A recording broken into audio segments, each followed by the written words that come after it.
আজ ডিসেম্বর মাসের 12 তারিখ, অথচ ঢাকা শহরে তেমন শীত নাই বললেই চলে। যদিও বাইরে গেলে কিছুটা শীতের আভাস পাওয়া যায়, তবে রুমের মধ্যে কিন্তু তেমনটা শীত নাই বললেই হয়।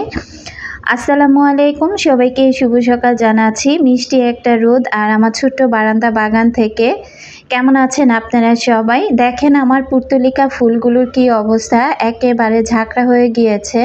তো ফুলগুলোকে আসলে এখন তো ফুল অনেকটা কম ফুটতেছে। পুর্তলিকার ফুলগুলো কিন্তু গরমের মধ্যেই বেশি ফুটে। তো গাছগুলোকে একটু ছেঁটে দিতে হবে। আসলে সংসারের কাজে এতটা ব্যস্ত হয়ে পড়েছি, বারান্দা বাগানে যে সময় দিব ওই সময়টাই কিন্তু হয়ে উঠছে না। আর যদি বারান্দায় সময় দিতে যাই সেদিন কিন্তু সারাটা দিন আমার লেগে যাবে। এদিক থেকে আমি রুমে চলে আসছি। রুমে এসে আমি অফ ক্যামেরাতে নাস্তা বানিয়ে নিয়েছি। তো জবা কলেজে চলে যাবে। তো এটা কিন্তু জবার স্কাউটের একটা ড্রেস জবা পরে আছে। আর দেখেন আজকে আমার ডাইনিং টেবিলের অবস্থা, একদম হাঁড়ি পাতিল সহ আমি ডাইনিং টেবিলে সব নিয়ে আসছি। সব সময় তো গুছিয়ে গাছিয়ে সকালের নাস্তাটা আপনাদের সাথে শেয়ার করি। আজকে একদম রিয়েল যেটা ছিল সেই অংশটুকুই আপনাদের সাথে রেখেছি। তো আমার আপুরা কেউ আবার কিছু মনে করবেন না যে একেবারে টেবিলের কি অবস্থা, এই অবস্থায় ভিডিওটি শেয়ার করলাম। তো যাই হোক, সকালবেলা খুব তাড়াহুড়ার মধ্য দিয়ে নাস্তা বানিয়েছি। জবা খেয়ে চলে গিয়েছে, ওকে বিদায় করে দিয়ে আমি এদিকে চলে আসছি এই তো রসুনগুলো ছিলে নেওয়ার জন্য। গত ভিডিওতে আমি কিন্তু কিছু আদা রসুন পেস্ট করেছিলাম, সেটা আর কি একেবারেই ছিল না বিধায় আমি আগের দিনই কিছুটা ছিলে রেখেছিলাম। তো সেখান থেকে কিছুটা নিয়ে তারপর আমি ব্লেন্ড করেছিলাম। আর এখন যে রসুনগুলো আছে ভাবলাম যে এগুলো ছুলে ফেলি। আজকে 1 মাসের আদা রসুন একসাথে আর কি ফ্রোজেন করব। আসলে সময় পাচ্ছি না, প্রতি মাসে আমি অল্প অল্প করে আদা রসুন নিয়ে আসি, এই মাসে একটু বেশি করেই নিয়ে আসছি যে অন্তত একটা মাস একটু আরামে অন্তত কাটানো যাবে। আমি রসুন আনলে এভাবে, যদিও এটা দেশি রসুন ছিল, খোসাগুলো না ফেললেই হতো, তবে এখন যদি খোসা সব ব্লেন্ড করতে যাই তাহলে কিন্তু অনেকটা দেখা যায় কি রসুনের খোসাগুলো থেকে যাবে। তো আগে ভাগে যদি আমি কেটে আমি ডিপ ফ্রিজে 4-5 দিন রেখে এরপর যদি ব্লেন্ড করতাম সেক্ষেত্রে কিন্তু কোনো সমস্যা হতো না, খুব সুন্দর মিহি হয়ে যেত। তো যেহেতু আজকে ব্লেন্ড করব এই জন্য খোসাগুলো আর কি ছাড়িয়ে নিলাম। এদিক থেকে চলে আসছি আমি, এই তো অফ ক্যামেরাতে গরম পানি করে নিয়েছি।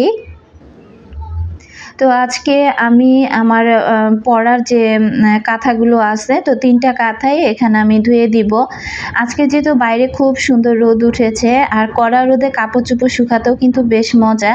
তো যাই হোক, হালকা পাতলা মোটামুটি এখন কিন্তু একটু ঠান্ডা লাগে। অন্যান্য বছর তো দেখা যায় যে নভেম্বরের শেষের দিকে ভালোই ঠান্ডা পড়ে যায়। তো এবছর তো ভেবেছিলাম যে অনেক অনেক শীত পড়বে, কিন্তু আসলে সেই তুলনায় শীতের কোনো দেখাই কিন্তু পাই নাই। আমি কিন্তু এখনও আমার জন্য কোনো শীতের ড্রেস আর কি নামাই নাই রুমে পরার জন্য। তো দেখা যায় গরমে যেভাবে থাকি শীতের সময়টাও ওইভাবে কেটে যাচ্ছে।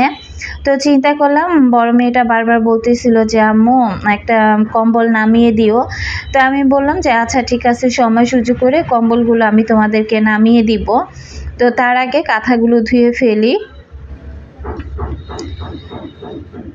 ঘরে বাইরে সবসময় কাজ করতে করতে তারপরও দেখেন যে কিভাবে যে সময় চলে যায় আমি কিন্তু নিজেই টের পাই না। আর যেদিন কাজ করি, বিশেষ করে ধোয়াধুয়ির কাজগুলো, আমার মনে হয় একটা ধুতে গেলে আমি ঘরের চারপাশ এদিক সেদিক তাকাই আর খুঁজে দেখি যে আরও কোনো কিছু ময়লা আছে কি না। তো আমি একটু ভয়ে ভয়ে থাকি যে আজকে রোদ উঠেছে, কালকে আবার রোদ উঠবে কি না। তো সেই রোদে যদি ভালো করে রোদ না ওঠে সেদিন যদি আবার কাপড় চোপড় ধুই তাহলে তো কাপড়গুলো ভালো করে শুকাবে না। এই কারণে যেদিন দেখি যে রোদ উঠে সেদিন একদম পারতপক্ষে যা যা ধোয়ার থাকে সেগুলো আমি খুব সুন্দর করে গরম পানি করে করে তারপর কুসুম গরম পানি দিয়ে কিছু আমি মেশিনে ধুয়ে ফেলি, আবার কিছুটা আর কি হাতে কেচেই ধুয়ে ফেলি। তো যাই হোক, আমার সকল আপু ভাই আঙ্কেল আন্টিদেরকে রিকোয়েস্ট করব যারা ভিডিওটি ক্লিক করেছেন এখনও পর্যন্ত একটি লাইক দেননি, প্লিজ একটি লাইক দিয়ে ভিডিওটি কন্টিনিউ করবেন। আর যারা নতুন আজই আমার চ্যানেলে প্রথম ভিজিট করেছেন, ভিডিও দেখতে দেখতে যদি ভিডিওর কোথাও কোনো অংশ আপনাদের কাছে এতটুকু ভালো লেগে যায় চাইলে চ্যানেলটি সাবস্ক্রাইব করে আমার পাশে থেকে যেতে পারেন। তো এদিক থেকে দেখেন এই যে রুটিগুলো বানিয়ে রেখেছিলাম। আমার 2টা মেয়ে সকালবেলা হলে রুটি ছাড়া তাদের চলেই না। তো মাঝে মাঝে একটু ধমক দিয়ে দেখা যায় অন্য কোনো কিছু খাইয়ে থাকি সকালবেলা, বিশেষ করে জবা আর জুই। তো ওর বাবাও কিন্তু সকালবেলা রুটি না হলে না অন্য কোনো নাস্তা আর কি করে দিলে সে আর কি সেটা খাবেই না। তো দেখা যায় মেয়েরা মাঝে মাঝে পাউরুটিটা এনে যদি টোস্ট করে দেই সেটা ঝাল করে বা মিষ্টি করে সেটা খাবে। তো আসতে না যে না আজকে সময় পাচ্ছি না বা রুটি বানাতে পারতেছি না, আজকে ভাত আছে ভাতটা খেয়ে ফেলো। তো আমার আসলে কোনো সমস্যা নাই, আমার যখন যেটা হবে সেটা বিসমিল্লাহ বলেই খেয়ে ফেলি। তবে মেয়েগুলো খাবার নিয়ে বিশেষ করে সকালের নাস্তাটা নিয়ে একটু বেশি ঝামেলা করে। অন্যান্য সময়গুলো একেবারে ঠিক আছে, কোনো খাওয়া দাওয়া নিয়ে কোনো ঝামেলা নাই। আর এই যে আমি যে ফ্রিজে আদা রসুনগুলো রেখে দিয়েছিলাম সেগুলো নামিয়ে নিয়ে আসছি। তো এখান থেকে কিছু রসুনের কোয়া আমি আলাদা করে রাখলাম, কারণ রান্নাবান্না করতে গেলে ওই সময় রসুনের খোসা ছাড়ানো আমার কাছে বিরক্ত লাগে। তো কিছু রসুনের কোয়া আমি আলাদা করে নর্মাল ফ্রিজে রেখে দিব। দেখা যায় যখন আমি ডাল বা শাক রান্না করব তখন কিন্তু চটজলদি করে রসুনটা নামিয়ে আমি ব্যবহার করতে পারবো। অফ ক্যামেরাতে কিন্তু আমি সবজিগুলো সব কাটাকাটি করে ফেলেছি। তো এগুলো এখন এক এক করে সব ধুয়ে রান্নার আগে আর কি রেডি করে নিব। সব ধোয়াধুয়ি করে এরপর যদি রান্নাঘরে রান্না করি তারপরে আমার কাছে মনে হয় যে কাজটা অনেক সহজ হয়ে যায়। একদিকে রান্না একদিকে ধোয়াধুয়ি এরকমটা করতে গেলে আমি নিজেই কেমন যেন পাগলের মতো হয়ে যাই। তো আমি সব কিছু গুছিয়ে তারপর পরিপাটি করে এরপর কিন্তু আমি রান্নাটা শুরু করি। আমার গোছানো কাজকর্মগুলো দেখেও নাকি আমার অনেক প্রিয় আপুরা আমার মতো কাজ করেন, তখন আসলে সত্যি খুব ভালো লাগে। তো রিনা আক্তার আইডি থেকে যেমন আপুটা কমেন্ট করেছে, আসসালামু আলাইকুম আপু, আমি লন্ডন থেকে তোমার ভিডিও দেখি, আমার খুবই ভালো লাগে। কিচেন ক্যাবিনেট আমার কাছে অনেক ভালো লেগেছে। আরও আমারও ঘরের জিনিসপত্র কিনতে খুব ভালো লাগে। তো আপু আপনাকে অসংখ্য ধন্যবাদ জানাচ্ছি যে সেই দূর প্রবাস থেকে আপনি আমার ভিডিওগুলো দেখে থাকেন। আমার অনেক ভালোবাসার আপুরা আছেন যে মাঝে মাঝে ভিডিও দেখেন কিন্তু কমেন্ট করেন না। আরেকদিনও দেখলাম যে মালয়েশিয়া থেকে একজন আপু আমাকে কমেন্ট করেছে। আসলে যে যখন দূর দূরান্ত থেকে আমার ভালোবাসার আপুরা আমার ভিডিওগুলো দেখেন আর এত সুন্দর সুন্দর কমেন্ট করেন, তখন যে কি ভালো লাগে। আমি মাঝে মাঝে তো ভাবি যে আমি তো কি এলোমেলোভাবে ভিডিওর মধ্যে চলে আসি। তো দেশে এবং দেশের বাইরের মানুষগুলো যে আমাকে ভিডিওর মাধ্যমে দেখে, আসলে এই কথাটা আমার মনে থাকে না। তো যাই হোক, যেহেতু লাইফস্টাইল ব্লগ, এখানে আসলে পরিপাটি করে আসার মতো সময় বা সুযোগ আমার নাই। যখন যে অবস্থায় থাকে সেই অবস্থায় ক্যামেরা অন করে আমি কিন্তু কাজ শুরু করে দেই। তো এখানে আমি আজকে আদা রসুনটার মধ্যে কোনো কিছুই দিব না, শুধু নর্মালি যেভাবে আদা রসুন ব্লেন্ড করে এভাবে কিন্তু আমি ব্লেন্ড করে রাখবো। নুসরাত শিমু আইডি থেকে আপু জানতে চেয়েছিল আমার রাইস কুকারটার দাম কত নিয়েছে। তো আপুর উদ্দেশ্যে বলে দিচ্ছি, আমার রাইস কুকারটার দাম 3200 টাকা নিয়েছে আপু। আসলে কি আমার সংসারটা এরকম একটা সংসার, নতুন নতুন কাজের সূচনা দিয়ে এক একটা দিন তৈরি হয়। আমি আসলে কি বলবো, আমি জানি যে এই সংসারের কাজগুলো প্রতিটা গৃহিণী প্রতিদিনই কিন্তু করে থাকে, তবে এক একজনের কাজের ধরন এক এক রকম কিন্তু হয়ে থাকে। আমি কখন কোথায় যাচ্ছি, কি করছি না করছি সবটাই কিন্তু আপনাদের সাথে কম বেশি শেয়ার করি, যেহেতু এটা আমার লাইফস্টাইল ব্লগ। আর আমার এই লাইফস্টাইল ব্লগগুলো দেখে আপনারা যখন সুন্দর সুন্দর কমেন্ট করেন, সত্যি আমার এত ভালো লাগে। তো যাই হোক, দুইজন আপু জানতে চেয়েছিল আমার ক্যাবিনেটের দামটা কত নিয়েছে। তো আমি গত ভিডিওতে বলে দিয়েছি, তো আপুরা হয়তো বা খেয়াল করে নাই। আরেকজন আপুকে কমেন্ট বক্সে উত্তরটা দিয়ে দিয়েছিলাম। তারপর আজকে আবার বলে দিচ্ছি, আমার ছোট কিচেন ক্যাবিনেটের দামটা পড়েছে 5000 টাকা। আর এটা ছিল আকাশমণি কাঠ। তো এদিক থেকে দেখেন আমি সব ব্লেন্ড করার পর ঝুড়ি তারপরে বোল যা যা বের হয়েছে এগুলো আগে ধুয়ে আমি সিঙ্কটা ফাঁকা করে নিলাম। আর এখন এই আদা রসুনের পেস্টগুলো আমি ডিপ ফ্রিজে আর কি রেখে দিব। আজকে অনেক খেসারি ডালের বড়া খেতে ইচ্ছে করছিল, তো কিছু খেসারি ডালও তার সাথে আর কি ব্লেন্ড করে নিলাম। এইচ ইসলাম আইডি থেকে আপু কমেন্ট করেছে, খুব সুন্দর করে কাজ করে নিলে, তোমাকে দেখে এখন আমি অনেক কাজ করতে পারি, কাজ রেখে বসে থাকতে পারি না। তো আপু তোমাকে অসংখ্য ধন্যবাদ জানাচ্ছি। আমানুল্লাহ আমান থেকে আপু লিখেছিল, আপু কেটলিটা কোন কোম্পানির? তো আমার যে লাল গরম পানি করার কেটলিটা আছে সেটাই আর কি আপু দামটা জানতে চেয়েছিল। তো আপু ওটা ছিল প্রেস্টিজ কোম্পানির একটি কেটলি আর কি, ওই ব্র্যান্ডটাই ছিল প্রেস্টিজের। তো আপু আপনাদেরকে আমি সাজেস্ট করব, যে সকল আপুরা আজকের ভিডিওটি দেখছেন, তো আমি যখন কেটলিটা কিনেছি দোকানদার তো আমাকে বলেই দিয়েছিল এটার কোনো গ্যারান্টি বা ওয়ারেন্টি নাই। তো এ পর্যন্ত আমি অলরেডি 3বার আমি এটাকে ডক্টরের কাছে নিয়েছি সারানোর জন্য। তো আমি কিন্তু এদিকে কাঁথাগুলো দিয়েছিলাম, তো অর্ধেক কাঁথা ধোয়া হয়ে গিয়েছে, আবার বাকিগুলো ছিল ওগুলো দিয়ে দিয়েছি, ধোয়া হয়ে গিয়েছে।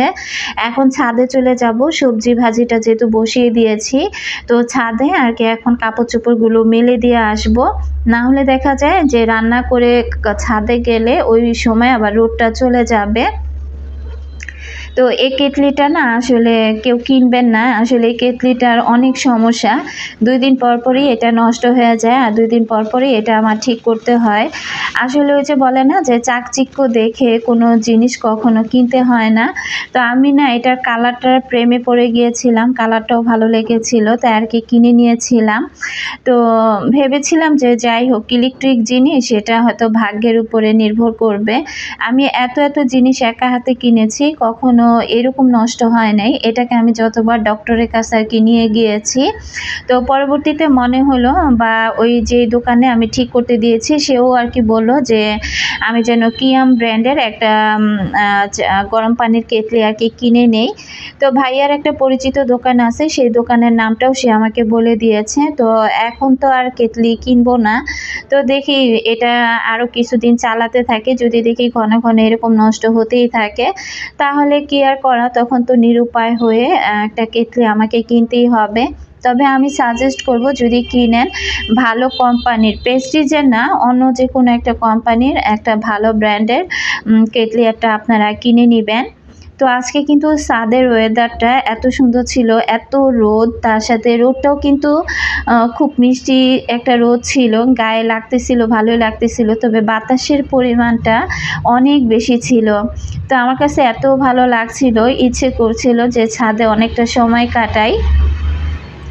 এরপরে কিন্তু আমি কাপড় চোপড়গুলো মেলে দিয়ে আমি আকাশ বাতাস দেখতেছিলাম, তবে মাথায় আছে যে আমি তো ভাজিটা বসিয়ে দিয়ে আসছি। তো আমি খুব তাড়াহুড়া করে চারপাশটা একটু ঘুরে ভিডিও করে আমি বাসায় এসে দেখি যে আল্লাহ, আমার ভাজির অবস্থা একেবারেই খারাপ। তো ভাজিটা আসলে ভাজিটার মধ্যে পোড়া গন্ধ তেমন একটা লাগে নাই, তবে পাতিলাটার নিচের অংশ অনেকটা কিন্তু পুড়ে গিয়েছে। তো আমি এখন ভাজিটা এই তো বাগার দিয়ে নিচ্ছি। অন্তর্দোলন আইডি থেকে আপু কিন্তু আমাকে কমেন্ট করেছিল যে আপু ওয়ার্ড্রপের কভারটার দাম কত নিয়েছে। তো আপুর উদ্দেশ্যে বলে দিচ্ছি, আসলে আমার ওয়ার্ড্রপের উপরে যে কভারটা ওটা আমি 300 টাকা দিয়ে কিনেছি। তো আসলে ওই কভারটা আর কি দোকানদার বারবার বলতেছিল যে 350 টাকার নিচে সে আর কি বিক্রি করবে না। তো যেহেতু আমি টুকটাক অনেক কিছু কেনাকাটা করেছি, এই কারণে কিন্তু আমি 300 টাকা দিয়ে এই কভারটা নিয়ে আসতে পেরেছি। তো আপুকে অসংখ্য ধন্যবাদ জানাচ্ছি। আর খুব সুন্দর করে এই তো আমি ভাজিটা এখন বাগার দিয়ে নিচ্ছি। শীতের সময় কিন্তু এই সবজি ভাজিটা খেতে আমার কাছে এত ভালো লাগে। এই ভাজিটা বিশেষ করে পরোটা অথবা রুটি, এই দুইটা জিনিস দিয়ে খেতেই আমার বেশি ভালো লাগে। তো জবার আব্বু যেহেতু নাই, তো চিন্তা করলাম সে রাতে এসে খাবে, ততক্ষণে রাতে যদি আরেকবার গরম করা হয় ধনিয়া পাতার স্মেলটা অনেকটা কমে যাবে, এই কারণে তার জন্য ভাজিটা আর আলাদা করলাম না। আচ্ছা, আমাকে আরেকজন আপু কমেন্ট করেছে, তো আপুর ইউজার নেমটা পুরোটাই চায়না ভাষায় লেখা। তো যেহেতু আমি আপুর নামটা নিতে পারছি না, তাই আমি উত্তরটা দিয়ে দিচ্ছি। আমি আমার মিনি রাইস কুকারটা কোথা থেকে নিয়েছি, তো আপু আমি এটা সরি, কোথা থেকে নিয়েছি বলতে কি যে কোন পেজ থেকে নিয়েছি, তো আমি এটা কোনো পেজ থেকে নেই নাই, এটা আমি মার্কেট থেকে কিনে নিয়ে আসছিলাম। আর এটা একটা বাজাজ কোম্পানির রাইস কুকার, আর এটার দাম নিয়েছিল 1150 টাকা। তো আপু যদি আজকের ভিডিওটি দেখে থাকেন তাহলে আশা করছি উত্তরটা পেয়ে গিয়েছেন। তো এদিকে দেখেন পাতিলাটাকে আমি অনেকটা টাইম ভিজিয়ে রেখে এরপর কিন্তু তারের মাজনি দিয়ে খুব সুন্দর করে আমি পাতিলাটা পরিষ্কার করে নিলাম। আর এদিক থেকে এখন আজকে আমি আর কি ডিম ভেজে নিয়েছি অফ ক্যামেরাতে। তো ফুলকপি আর আলু দিয়ে আমি আর কি ডিম রান্না করব। তার সাথে থাকবে সবজি ভাজি আর থাকবে মসুরির ডালের বড়া। এত তাড়াহুড়া করে কাজ করছিলাম, তো দেখা যায় রান্না বান্না বা এই টুকটাক কাজ দিয়ে কিন্তু 19 মিনিটের একটা ভিডিও হয়ে গিয়েছে। আসলে আমি সকাল থেকে একটানা এত প্রচুর পরিমাণে কাজ করেছি, সেই সাথে ঘর দুয়ার গুছানো, সব কিছু পরিষ্কার করা, তো সব কিছু মিলিয়ে কিন্তু একদম অবস্থা খারাপ হয়ে গিয়েছে। তো কাজ যেহেতু পরিমাণে বেশি করেছি, আমার কিন্তু অনেকটা ক্ষুধা লেগে গিয়েছে। তো একটু চা বানিয়ে রাখলাম মিনি রাইস কুকারে। তো চিন্তা করলাম যে যাই হোক হাতের আরেকটু কাজ সেরে তারপরে না হয় চাটা খাবো। আর রান্নাবান্না কমপ্লিট করে তারপরে আমি চাটা খেতে বসবো। চাটা খেয়ে একটু রেস্ট করে এরপর আর কি আমি গোসলে যাব। তো এইখানে আমার এই যে ফার্নিচার মোছার বা টেবিল মোছার যে রুমাল দুইটা আমি ব্যবহার করি, এগুলো অফ ক্যামেরাতে গরম পানি করে আমি ভিজিয়ে দিয়েছিলাম। প্রতিদিনই যেহেতু ফার্নিচার আমাকে পরিষ্কার করতেই হয়, তো আমি এইভাবেই কিন্তু প্রতিদিন গুঁড়ো সাবান দিয়ে এই দুইটা রুমাল আমি ক্লিন করে থাকি। দেখা যায় যে আজকে পরিষ্কার করলাম, এভাবে রুমালটা রেখে দিলাম, পরের দিন আবার সেই দেখা যায় নোংরা রুমাল দিয়ে আবার এটা সেটা পরিষ্কার করলাম, তখন আমার কাছে ভালো লাগে না। আর এগুলো যেহেতু খুব ভালো এই রুমালগুলো, তো এগুলো না একটু সাবান দিয়ে পরিষ্কার করলে জলদি কিন্তু খুব সুন্দর পরিষ্কার হয়ে যায়, এর গায়ে কিন্তু ময়লাও তেমনটা লেগে থাকে না। তো যাই হোক চিন্তা করতেছি দেখি মার্কেটে গেলে আবার একটু বড় সাইজের এরকম দুইটা রুমাল আর কি আমি কিনে নিয়ে আসবো। আর বাসায় আমার অনেকগুলো রুমাল আছে, তবে ওই রুমালগুলো দিয়ে কোনো কিছু পরিষ্কার করলে না ময়লাগুলো কেমন যেন আটকে ধরে থাকে। দেখা যায় ওগুলো একদম প্রতিদিন ওই রকম গরম পানি করে তারপর ওগুলোকে আমার ওয়াশ করতে হবে। আর এখানে যে এই যে দেখতে পাচ্ছেন একদম বটের মতো এই রুমালটা, তো এটা দিয়ে যেহেতু কিচেনের চারপাশে পানি ঠানি পরিষ্কার করি, এটাকে যদি একবার ভিজানো হয় তাহলে সহজে আর শুকাতেই চায় না। তো এত ভারী ভারী রুমাল ব্যবহার করে কিন্তু আসলে মজা পাই না। রান্নাঘরে কন্টিনিউ পানির কাজ চলে, আর পানিগুলো সব সময় শুকানোর জন্য কিন্তু একটু পাতলা টাইপের রুমাল ব্যবহার করলে দেখা যায় ভালো।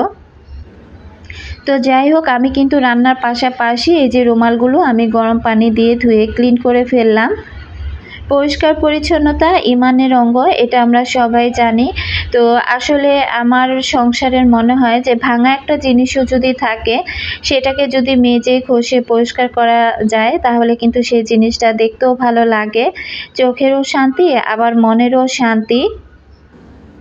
নাইম আইডি থেকে একজন আপু আমাকে কমেন্ট করেছিল যে আপু ভাইয়া তোমাকে নতুন কিচেন ক্যাবিনেট, আমার কিপটা দুলা ভাই তোমাকে নতুন কিচেন ক্যাবিনেটটা বানিয়ে দিয়েছে। তো সেই আপুটার উদ্দেশ্যে বলছি যে না, আপনাদের কিপটা দুলা ভাই জানেই না যে আমি কিচেন ক্যাবিনেটটা বানাতে দিয়েছি। তো একদম আমি কিন্তু তাকে না জানিয়ে এই জিনিসটা বানিয়েছি। আমার আরেকটা যে বড় কিচেন ক্যাবিনেট আছে সেটাও কিন্তু সে জানতো না। যখন আমি বাসায় নিয়ে আসছি তারপর কিন্তু সে অফিস থেকে এসে আমার কিচেন ক্যাবিনেটটা দেখেছে। আসলে আমি সংসারের অনেক কিছুই আমি তাকে না জানিয়ে এটা সেটা কিনে ফেলি। তো সে একদিকে ভালো আছে যে ওইসব বিষয় নিয়ে তার কোনো মাথা ঘামানো নাই।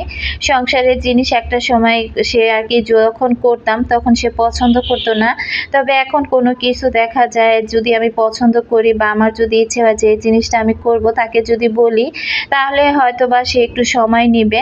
হাতে যদি ওই সময়টা টাকা না থাকে, তার যখন সময় সুযোগ হবে তখন কিন্তু সে ওই জিনিসটা আমাকে কিনে দেয়। আর আপনাদের কিপটা দুলাভাই কিন্তু আমাকে এই কিচেন ক্যাবিনেটটা আর কি কিনে দেয় না, এটা একদম আমি আমার পছন্দ থেকে আমি এই জিনিসটা বানিয়ে নিয়েছি। তবে সে দেখার পর সে কিছুই বলে নাই, শুধু আর কি মুচকি মুচকি হেসেছে আর বলল যে ঘরে জায়গা নাই তুমি কি করো। তো যাই হোক, এদিক থেকে আমি একটু ছোলাও রান্না করে নিলাম, এটা বিকেলের নাস্তার জন্য। যেহেতু বড়া ভেজেছি, তো বিকেলবেলা দেখা যায় একটু মুড়ি মাখিয়ে খাওয়া যাবে বা এমনিতেও খাওয়া যাবে। তো এখন কিন্তু আমি চা আর বড়া খেয়ে নিব। আজকে তাড়াহুড়া করে রান্না করতে গিয়ে আমি কিন্তু বড়ার মধ্যে লবণই দিই নাই, এই কথাটা আমি একেবারেই ভুলে গিয়েছিলাম। তো যাই হোক, এত বাজে লেগেছে বড়াটা খেতে, কি আর বলবো, তাড়াহুড়া করতে গিয়ে সব ভুলে যাই। আজকের মতো বিদায় নিলাম। আল্লাহ হাফিজ, আসসালামু আলাইকুম।